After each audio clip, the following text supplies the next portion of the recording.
If Sid Meier's Civilization as a game concept were to be boiled down to one main statement or philosophy, I'd say it essentially reflects and ponders upon a teleological view of history. In Civ, history has a beginning, it has an end, and there's a linear path that connects the two.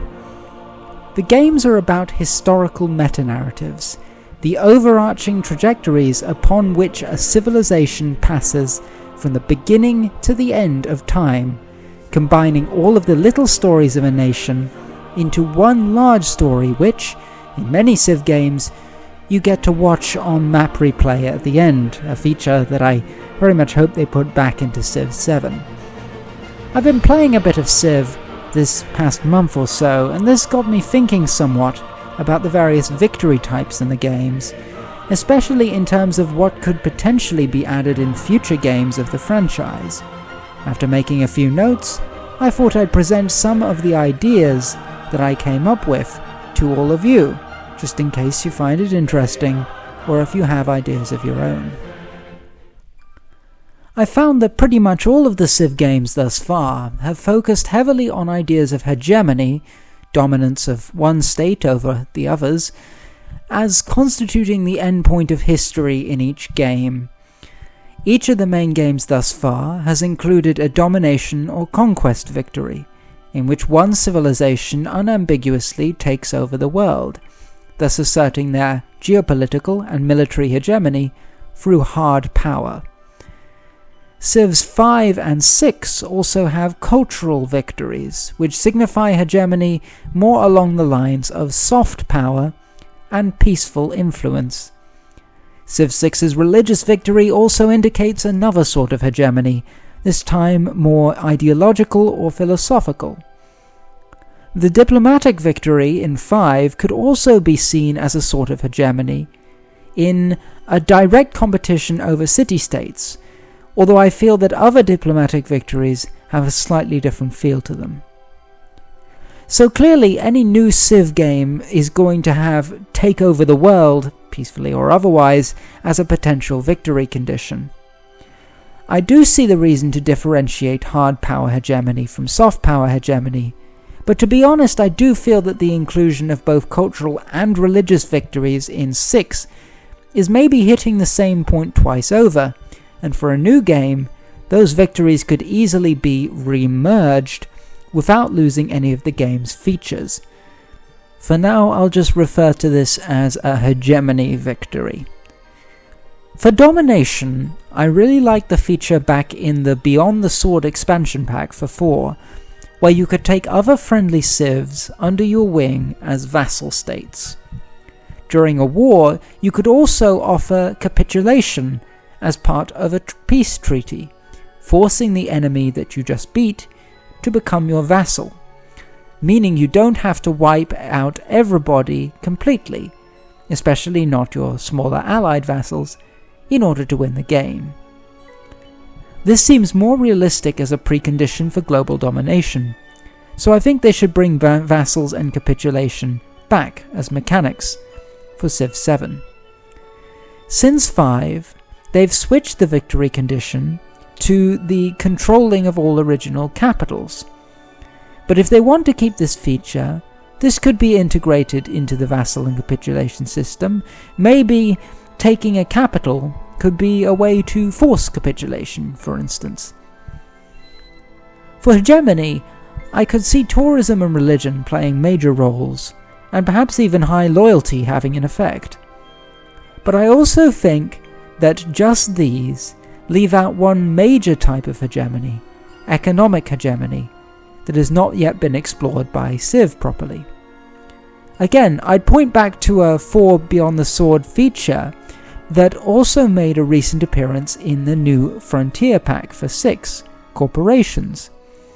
Creating corporations and expanding them to different cities around the world could almost make them almost like the late game equivalent to religions, and would insert a crucial dimension of current world politics into the game.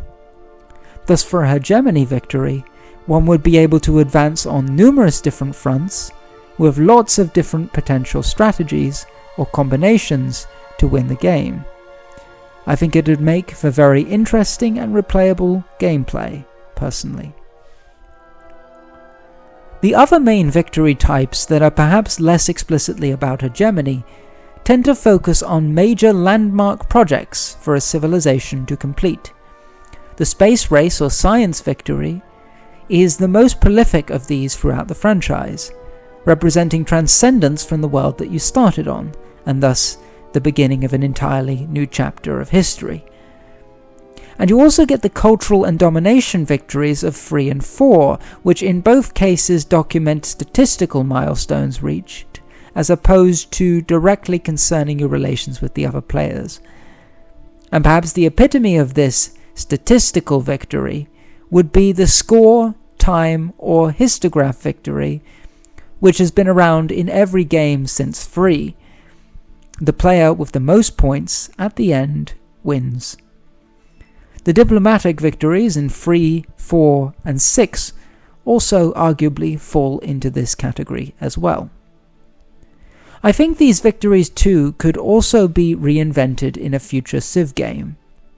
If the game is set to end automatically after a set number of turns, why not allow players to choose other metrics upon which the game could end? Maybe during game setup, the player could choose if they want the game to end after a set number of turns, or after a set number of wonders have been constructed, or after certain levels of various yields have been reached, or a certain level of wealth attained, or something like that. That might allow for a bit more variation and introduce different priorities and playstyles from game to game. For now, I'll call this a goal victory. As for the science victory, of course, going to space is a crucial aspect to the game, and the narrative it wants to tell about world history and its endpoint. But I do think that the game could go a little further and actually see us through to a more final and convincing ending. Personally, I think this could be done not only in reaching Alpha Centauri, but also then managing to send your population over there, maybe gradually turning each population into units, and having to send each of them through the spaceports.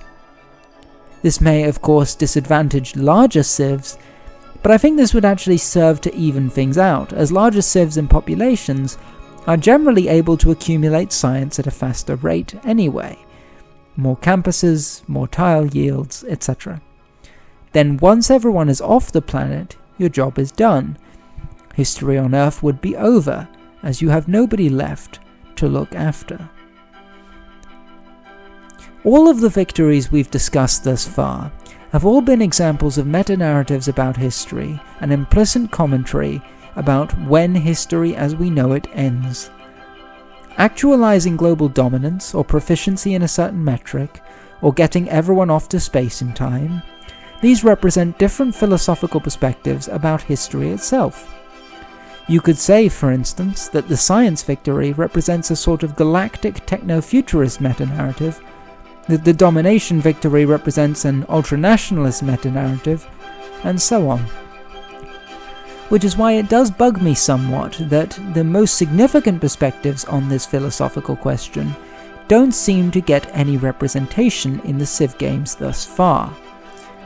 I'd therefore like to propose a new category of potential victories, which I'll call for now Paradise victories or Utopia victories. But to find out what they'd look like, we have to discuss the 3 most prevalent teleological views of history they refer to: the neoliberal consensus, historical materialism, and palingenesis. Before we start with that, I would mention that it wouldn't be unprecedented to involve these sorts of ideology-objective victories into a Civ game.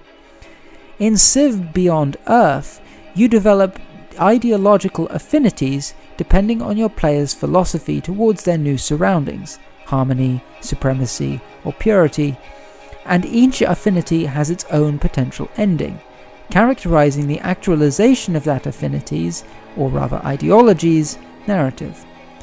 Personally, I quite like this in Beyond Earth, but would like it even more if representing ideological meta-narratives from world history, instead of just made-up possible meta-narratives for a hypothetical space colony. The first of our narratives to discuss is the neoliberal consensus, and this is a prevailing narrative within pro-capitalist politics. Generally, the idea comes from political philosopher Francis Fukuyama, whose magnum opus was aptly titled The End of History and the Last Man. Fukuyama argued that liberal democracy and free markets were increasingly proving themselves to be the best form of governance, and were in the long run inevitable. With a newly liberal democratic global world order, wars and conflict would cease, as would oppression and tyranny. Through privatization and deregulation, sometimes coupled with economic austerity measures and casualization of labor, such as that within a gig economy, the market would have full power to remove and replace things that aren't efficient or profitable, and thus fix any remaining problems with the world.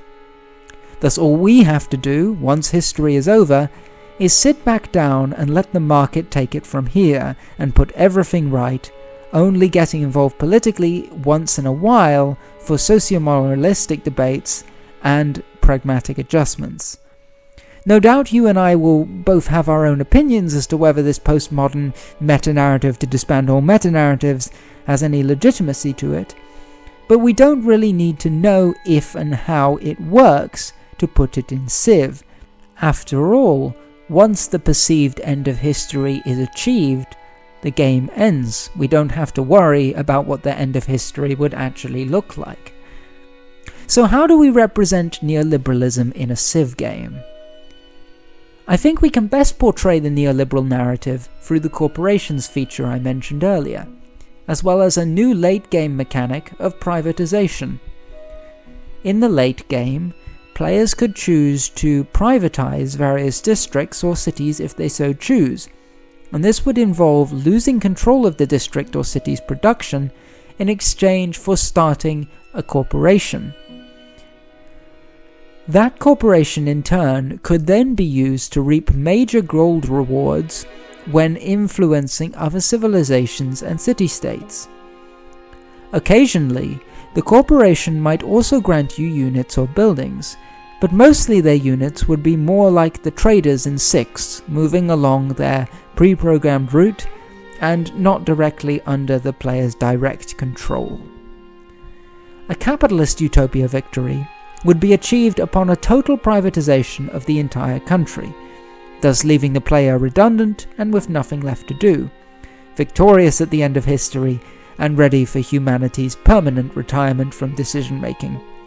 Much like the science victory, the job is complete and the narrative has been carried out. The second of our narratives to discuss is historical materialism, and this is a prevailing narrative within much of socialist politics. This idea comes from well-known political philosophers Karl Marx and Friedrich Engels, who famously structured their own view of history around the omnipresence of class struggle. Marx and Engels believed that as capitalism continued to expand and grow, as it has to, for the speculators, workers would be united in a common cause and recognize their oppression. Meanwhile, capitalism would begin to falter, as capitalists would spend increasing amounts on their means of production and less, comparatively, on laborers, when surplus value can only be extracted from labor.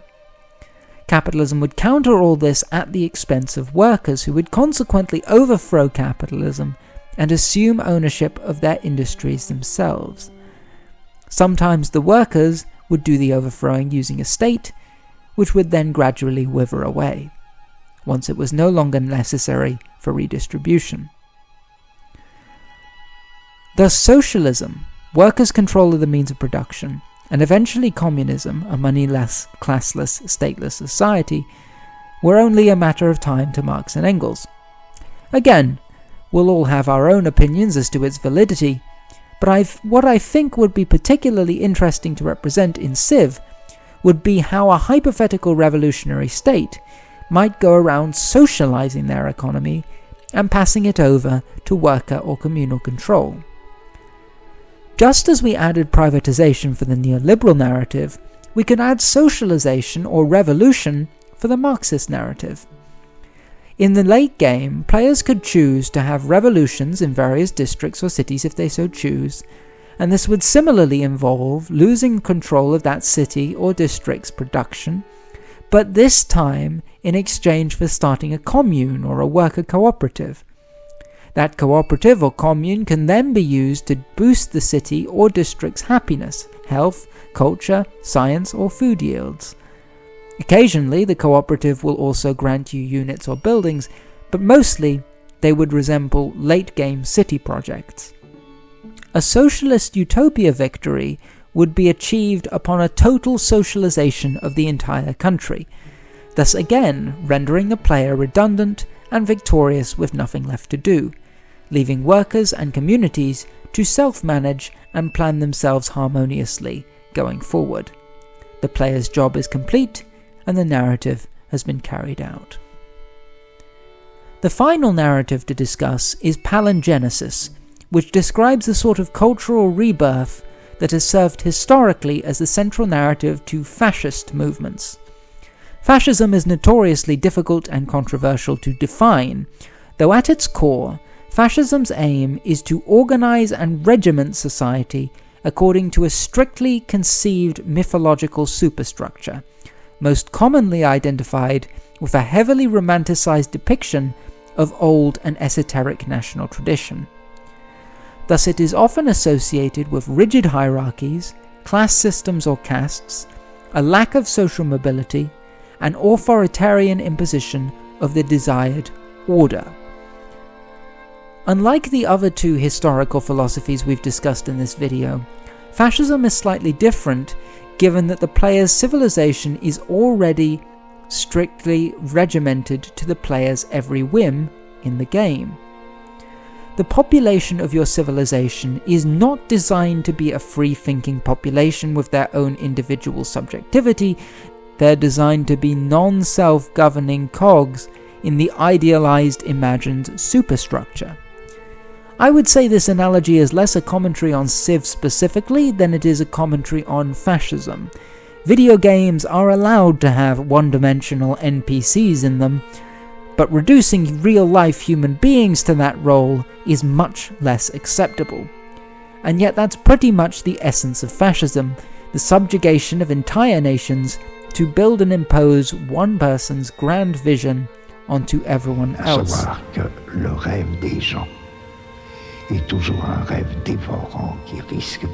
My proposal for a fascist utopia victory in Civ would involve choosing a mythological narrative based on one of your golden age eras from the past throughout the game, and then using production to recreate the various conditions and policies of that era once more, with a few modifications and embellishments, until your entire empire is culturally homogeneous under this mythological state.